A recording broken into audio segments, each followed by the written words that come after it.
Good afternoon, ladies and gentlemen.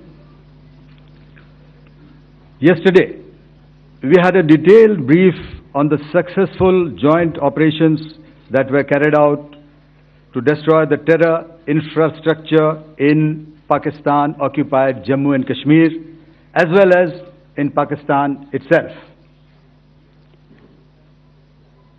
We also iterated that our fight was with terrorists and their support infrastructure and not with Pakistan military.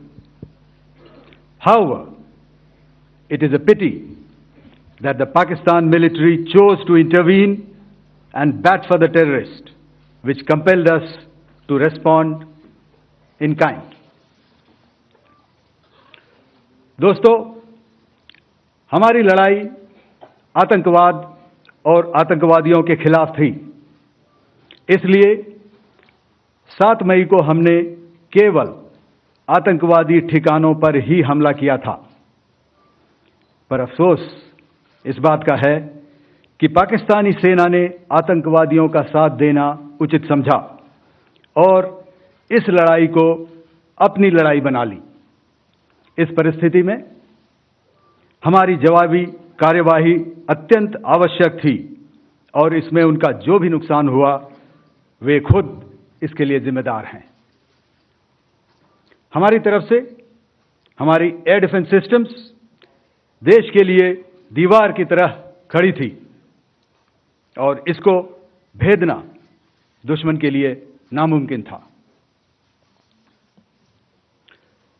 This brings me to the point, how have Indian forces managed to minimize the damage to both civilian and military infra in the country, in spite of the unrelenting efforts by the Pakistani forces? Most of you and the majority populace within the country have had a lot to say about the layered and integrated air defense systems put in place by the Indian Armed Forces, which includes the assets of the Indian Army, the Indian Navy, in addition to the primary air defense assets of the Indian Air Force. As you all are well aware, this robust AD system comprises of a large variety of multi-layered AD sensors and weapon systems, from point defense weapons like the low-level air defense guns, shoulder-fired man-pads, and short-range surface-to-air missiles or SAMs, to area defense weapons like the air defense fighters and longer-range surface-to-air missiles within our inventory.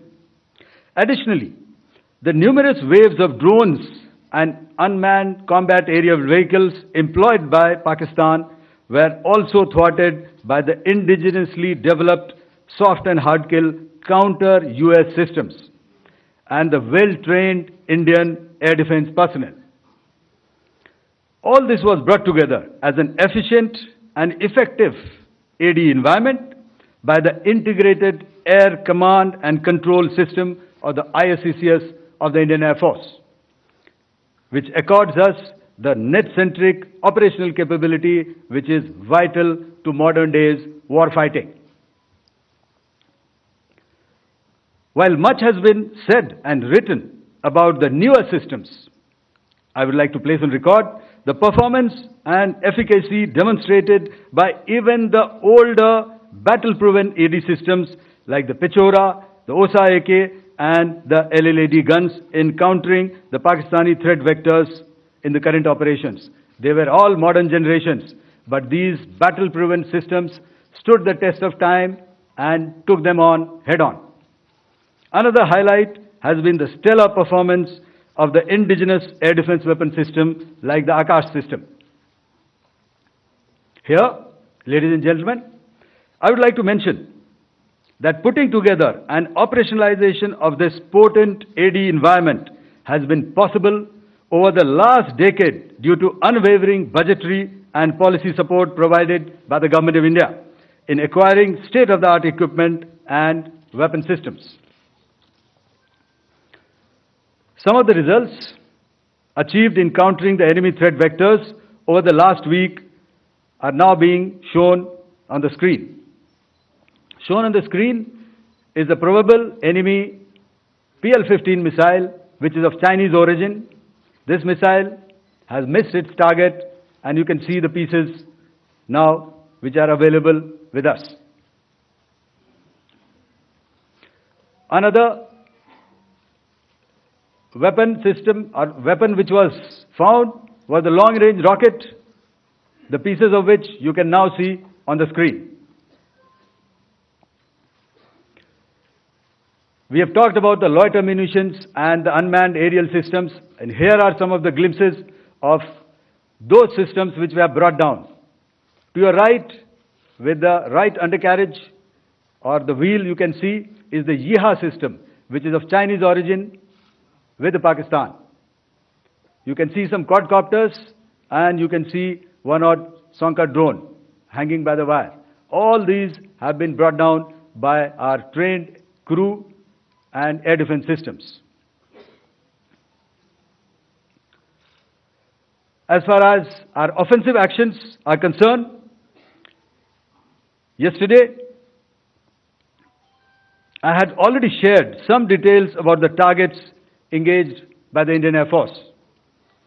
The composite picture of the Indian Air Force targeting so far is now shown on the screen.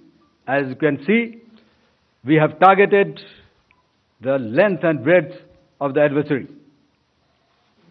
I'm sure most of you would have already seen the effect of these strikes on ground, courtesy the large number of videos and photographs being circulated in the media. A few representative examples from the open source are now being shown to you on the screen. In fact, two of them. This is the strike on the Noor Khan Air Base. And you can see the effect. I'm sure most of you have seen the video. I have also picked it up from your sources only. And this is the aftermath of our strike at Rahimyar Khan Air Base. You can see the massive crater that it has left on its runway. And you can see the pinpoint accuracy of our weapons.